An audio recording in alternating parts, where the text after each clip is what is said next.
क्या आपने कभी महसूस किया है कि पूरा दिन बीत गया, आपने कुछ खास नहीं किया, फिर भी शरीर थक कर चूर हो गया, जैसे आत्मा पर किसी ने बोझ लाद दिया हो। आंखें भारी हो जाती हैं, मन बेचैन और अंदर एक गहरा खालीपन, जैसे किसी ने चुपचाप आपकी ऊर्जा छीन ली हो। यह कोई सामान्य थकान नहीं है, यह एक गहरी चेतावनी है। परमहंस योगानंद ने इस रहस्य को बहुत पहले ही उजागर कर दिया था। उन्होंने कहा था, सावधान रहो, कुछ लोग तुम्हारी ऊर्जा ऐसे चुरा लेते हैं जैसे चोर अंधेरे में घर में घुस आए, बिना कोई आवाज, बिना कोई निशान छोड़े। आपने शायद देखा हो, कुछ लोग होते हैं जो सामने मीठा बोलते हैं, मुस्कुराते हैं, आपके साथ घुलते मिलते हैं, लेकिन जब वे चले जाते हैं आप भीतर से थका हुआ, खाली और कभी कभी उदास महसूस करते हैं। योगानंद जी ने इसे कहा था सुब्रह्मण्य ऊर्जा का हरण। यह वही ऊर्जा है जो आपके तेज, आपकी प्रेरणा, आपकी सोच और ध्यान की गहराई को चलाती है।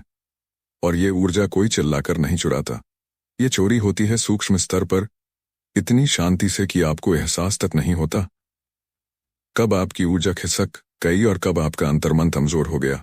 एक बार एक साधक ने योगानंद जी से पूछा, गुरुदेव, मैंने तो कुछ भी गलत नहीं किया, फिर मेरी साधना क्यों कमजोर पड़ रही है? योगानंद मुस्कुराए और उसकी आंखों में झांकते हुए बोले, बेटा, तुमने कुछ नहीं किया, लेकिन जिनसे तुम घिरे हो उन्होंने बहुत कुछ किया है। तुम्हारी ऊर्जा को धीरे धीरे, दिन ब दिन सोख लिया है। सोचिए, क्या आपके जीवन में भी ऐसे लोग हैं जो हर समय अपनी समस्याएं लेकर आते हैं, जो आपसे सहानुभूति चाहते हैं, लेकिन कभी आपके मन को हल्का नहीं करते, जो आपको मीठी बातें तो कहते हैं लेकिन जाते जाते आपकी रोशनी साथ ले जाते हैं। यह वीडियो केवल चेतावनी नहीं है, यह एक आंतरिक जागरण है। अब समय है खुद को समझने का, अपनी ऊर्जा की रक्षा करने का, अपने भीतर की शक्ति को वापस बुलाने का। क्योंकि अगर आप खुद को नहीं बचाएंगे तो दुनिया आपसे सब कुछ ले लेगी और बदले में कुछ भी नहीं देगी। क्या आपने कभी सोचा है कि आपने दिन भर कुछ खास नहीं किया, फिर भी अंदर एक गहरी थकान, जैसे आत्मा थक गई हो, आंखें बोझिल, मन बेचैन और दिल किसी अजीब सी उदासी से भरा हुआ। यह कोई आम थकावट नहीं है, यह वह सूक्ष्म रूट है जिसे आधुनिक विज्ञान आज भी नहीं समझता, लेकिन योगिक परंपरा सदियों से पहचानती आई है। परमहंस योगानंद कहते हैं, हर इंसान के चारों ओर एक अदृश्य ऊर्जा चक्र होता है, एक आभा मंडल जो आपकी चेतना, आपकी शक्ति और आपके आध्यात्मिक स्तर का परिचायक होता है।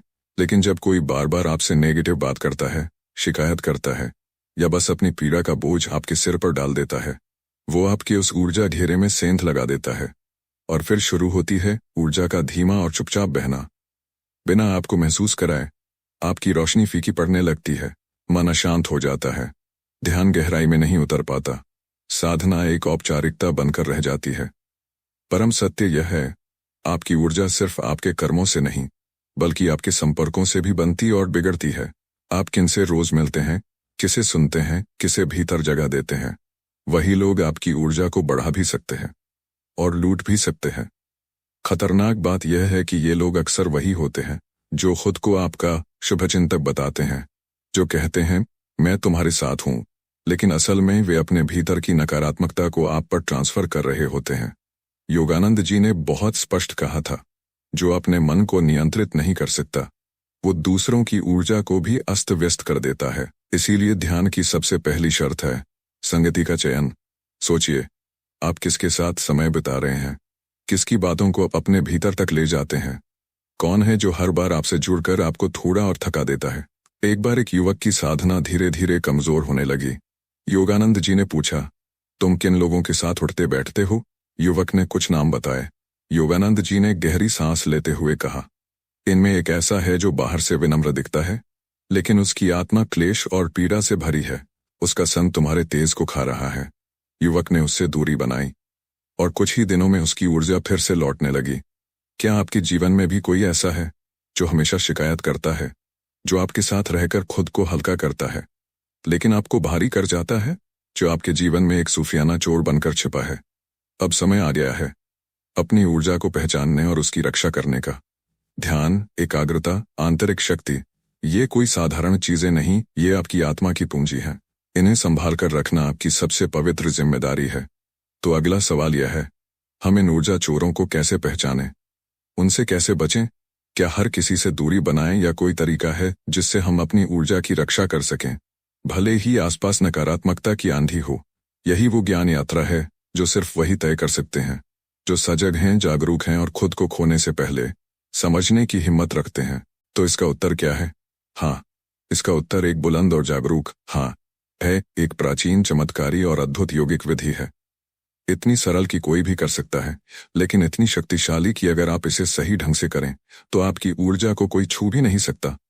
न कोई इंसान, न कोई विचार, न कोई छाया। तो वो रहस्य क्या है? इसे जानने के लिए हमें भीतर उतरना होगा, हमारी चेतना की गहराइयों में। वहीं से शुरू होती है यह दूसरी यात्रा, वह यात्रा जहां से परमहंस योगानंद के शब्दों में छुपा है एक अमूल्य खजाना, एक ऐसी शिक्षा जिसे उन्होंने केवल अपने सबसे करीबी शिष्यों को सौंपा था। जैसे जैसे हम योगानंद जी की चेतावनियों और अनुभवों में प्रवेश करते हैं, एक बात बिल्कुल स्पष्ट होती जाती है। यह संसार केवल भौतिक नहीं है, यह एक ऊर्जा का समुद्र है। यहाँ हर रिश्ता, हर भावना, हर सोच एक कंपन है, एक तरंग है जो या तो हमें ऊपर उठा सकती है या चुपचाप भीतर ही भीतर खत्म कर सकती है। पहले भाग में आपने जाना कि कैसे कुछ लोग, चाहे जानबूझकर या अनजाने में, हमारी ऊर्जा को लूट लेते हैं, हुआ छोड़ जाते हैं। अब हम जानेंगे उस रहस्य को जिसे अपनाकर आप अपनी ऊर्जा को इतना सशक्त बना सकते हैं कि वो किसी भी नकारात्मक प्रभाव से अछूती रहे। परमहंस योगानंद ने एक बार कहा था, अगर तुम चाहते हो कि कोई भी तुम्हारी आत्मा तक न पहुंच सके तो तुम्हें अपनी ऊर्जा को किले की दीवारों की तरह घेरना होगा। अदृश्य लेकिन अटूट, और यह सुरक्षा मिलती है साधना के माध्यम से, ध्यान, मंत्र जाप और सबसे जरूरी कंपन संधारण, वाइब्रेशनल शील्डिंग से। यह कोई जादू नहीं, बल्कि अत्यंत वैज्ञानिक योगिक प्रक्रिया है। जब आप ध्यान में उतरते हैं, आपके भीतर एक गहरी ऊर्जा तरंग बनती है जो आपके चारों ओर एक सूक्ष्म कवच रचती है। लेकिन जैसे ही आप उस ध्यान की स्थिति से बाहर आकर फिर उन्हीं नकारात्मक लोगों से जुड़ते हैं जो आपकी ऊर्जा को छूना नहीं बल्कि चुपचाप खत्म करना जानते हैं, तो वह कवच टूट जाता है। इसलिए योगानंद जी कहते थे, ध्यान केवल एक साधना नहीं है, यह आत्मा की सुरक्षा का कवच है और इसे टूटने से बचाना उतना ही जरूरी है जितना उसे बनाना। ध्यान के बाद मौन, यह कोई परंपरा नहीं, यह एक रक्षा कवच है। और जब बोलो तो हर शब्द में प्राण भरो, क्योंकि आपकी वाणी ही आपकी ऊर्जा का पहला द्वार होती है। और जब आप किसी नकारात्मक व्यक्ति से बात करते हैं तो वह द्वार खुलता है और ऊर्जा बहने लगती है। अब सवाल उठता है, क्या हर किसी से दूरी बना लेना ही उपाय है? नहीं, पर जागरूकता ही पहला उपाय है। यदि कोई व्यक्ति हर बार बातचीत के बाद आपको थका हुआ, विचलित या परेशान महसूस कराता है, तो वह आपकी ऊर्जा पर असर डाल रहा है। यही चेतावनी है। योगानंद जी कहते हैं, अपनी ऊर्जा सिर्फ उन्हें दो जो उसका सम्मान करें, वरना वो ऊर्जा नहीं बर्बादी बन जाती है। लेकिन अगर वह व्यक्ति आपके परिवार, ऑफिस या नजदीकी जीवन का हिस्सा है तो क्या करें? यहाँ आता है उनका दिव्य सिद्धांत, विवेकपूर्ण दूरी, डिटैच्ड कंपैशन। आप उनसे बातचीत करें, सहानुभूति रखें, लेकिन भावनात्मक रूप से लिप्त न हो, क्योंकि सहानुभूति भी ऊर्जा है।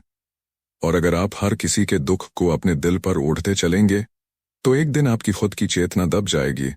योगानंद जी ने कहा था, सच्ची सहानुभूति वो नहीं जो तुम्हें भी रुला दे, बल्कि वो है जो तुम्हारे मौन से किसी को शांति दे सके। अब आइए जानते हैं उस अद्भुत तकनीक के बारे में जो आपको एक चलता फिरता ऊर्जा स्तंभ बना सकती है। यह है ज्योति आभा साधना, एक योगिक प्रक्रिया जो आपके चारों ओर प्रकाश की आभा बनाती है। जब आप नियमित रूप से इसका अभ्यास करते हैं तो नकारात्मक विचार, भावनाएं और लोग आपके ऊर्जा क्षेत्र में प्रवेश नहीं कर पाते। यह कोई कल्पना नहीं, यह आध्यात्मिक विज्ञान है जो आत्मा को अंधकार से नहीं बल्कि चेतना से बचाता है। तो याद रखिए, आपकी ऊर्जा ही आपका वास्तविक धन है। ध्यान सिर्फ बैठने का अभ्यास नहीं बल्कि एक दिव्य शस्त्र है। और जब आप अपनी ऊर्जा की रक्षा करना सीख जाते हैं, तभी आप अपने भीतर के उस अमृत तक पहुंचते हैं जिसकी तलाश में हर आत्मा जन्मों से भटक रही है। क्या आप जानते हैं, आपकी ऊर्जा ही आपकी असली पूंजी है और इस ऊर्जा की रक्षा करना हर साधक, हर जागरूक आत्मा की सबसे पहली जिम्मेदारी है। परमहंस योगानंद जी ने एक बार कहा था, जिस दिन तुम अपनी ऊर्जा की रक्षा करना सीख जाओगे, उसी दिन से तुम सच में जीना शुरू करोगे। तो आइए आज हम जानते हैं उस साधना के बारे में जो न केवल आपकी ऊर्जा को बचाती है बल्कि उसे इतना दिव्य और अडिग बना देती है कि कोई भी नकारात्मकता उसके पास तक नहीं पहुंच पाती। यह साधना है ज्योति आभा साधना। इसमें आप शांति से ध्यान की मुद्रा में बैठते हैं और कल्पना करते हैं कि आपके हृदय केंद्र में एक दिव्य सुनहरी ज्योति जल रही है। यह ज्योति धीरे धीरे पूरे शरीर में फैलती है, आपकी नस नस में समा जाती है। फिर यह प्रकाश एक वृत्ताकार आभामंडल की तरह आपके चारों ओर घूमने लगता है, आपको ढक लेता है, जैसे कोई अदृश्य लेकिन अटूट रक्षा कवच। हर सुबह और हर रात बस 10-15 मिनट इस साधना को करें।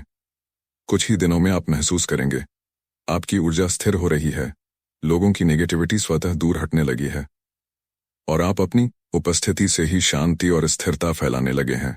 और यह कोई कल्पना मात्र नहीं है, विज्ञान भी यही कहता है।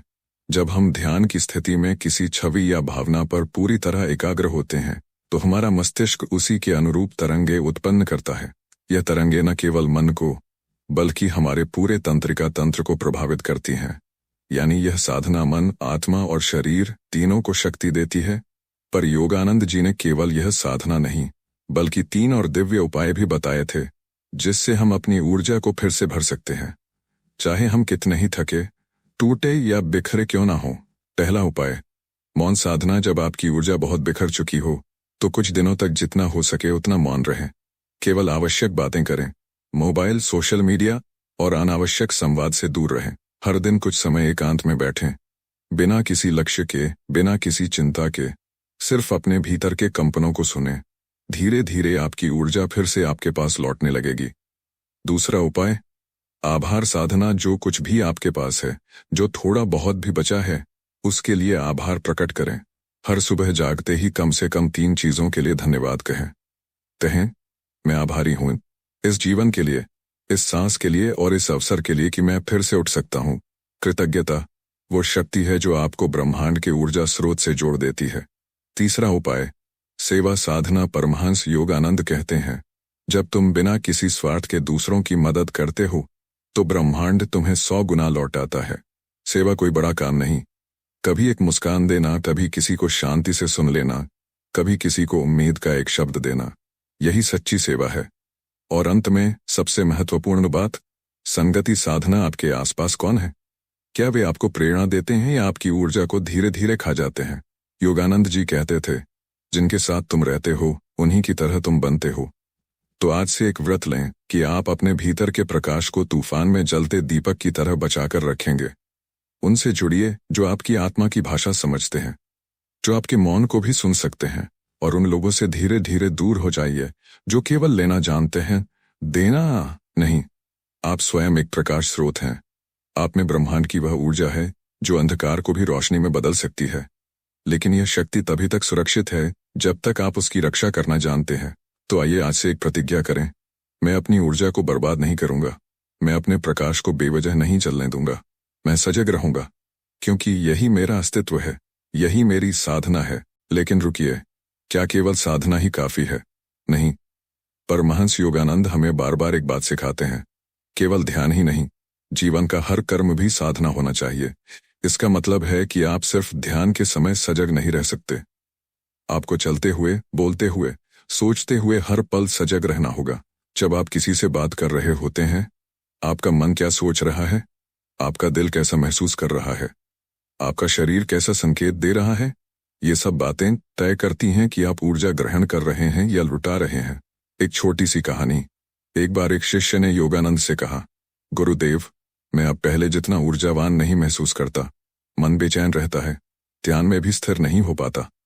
योगानंद मुस्कुराए और बोले, तुम अपनी थाली को साफ सुथरा रखते हो, लेकिन क्या तुम अपने मन की थाली पर हर किसी को परोसने दे रहे हो? शिष्य चौंका। योगानंद ने कहा, हर दिन जब तुम दूसरों की बातों से, उनकी भावनाओं से, उनकी अपेक्षाओं से खुद को भरते हो तो अपने भीतर की थाली गंदगी से भर देते हो। फिर उसमें परमात्मा कैसे प्रवेश करेगा? ऊर्जा का संरक्षण क्यों इतना जरूरी है? क्योंकि ऊर्जा ही साधना है, ऊर्जा ही भक्ति है, ऊर्जा ही आपका ध्यान, आपका धैर्य, आपकी करुणा, यहाँ तक कि आपका भाग्य भी उसी से संचालित होता है। और जब यह ऊर्जा आपके हाथ से निकल जाती है तो आप चाहे जितनी भी मेहनत कर लें, अंदर से खाली ही महसूस करेंगे। एक गुप्त सूत्र, प्रभाव बनो, प्रभाव ग्रहण करता नहीं। योगानंद जी अक्सर कहा करते थे, be a cause not an effect, यानी तुम प्रभाव बनो, बाहर की दुनिया के प्रभाव में मत बहो। इसका सीधा अर्थ है, अपने मन, अपनी ऊर्जा, अपनी भावना को दूसरों के मूड, शब्दों या नकारात्मकता के हिसाब से चलने मत दो। जब आप भीतर से शांत और स्थिर हो जाते हैं तो आप खुद एक ऊर्जा का केंद्र बन जाते हैं। फिर कोई आपको प्रभावित नहीं कर सकता। और अब एक दिव्य संकल्प आज इस यात्रा के अंत में। आइए हम मिलकर एक साधक का संकल्प लें। मैं अपनी ऊर्जा को अनमोल समझता हूँ। मैं उसे केवल उन्हीं विचारों, भावनाओं और लोगों को दूंगा जो मुझे ऊंचा उठाएं। मैं सजग रहूंगा, मौन रहूंगा और हर दिन अपने भीतर की ज्योति को बढ़ाऊंगा। मैं ऊर्जा लुटाने वाला नहीं, उसे बचाने वाला साधक बनूंगा। वीडियो को पूरा देखने के बाद यदि इस वीडियो ने आपकी चेतना में कोई हलचल मचाई हो, कोई अंतर्मन की आवाज छेड़ी हो, तो इस अनुभूति को दूसरों तक पहुंचाइए। कमेंट में लिखिए कब आपने पहली बार अपनी ऊर्जा को लुटते हुए महसूस किया था।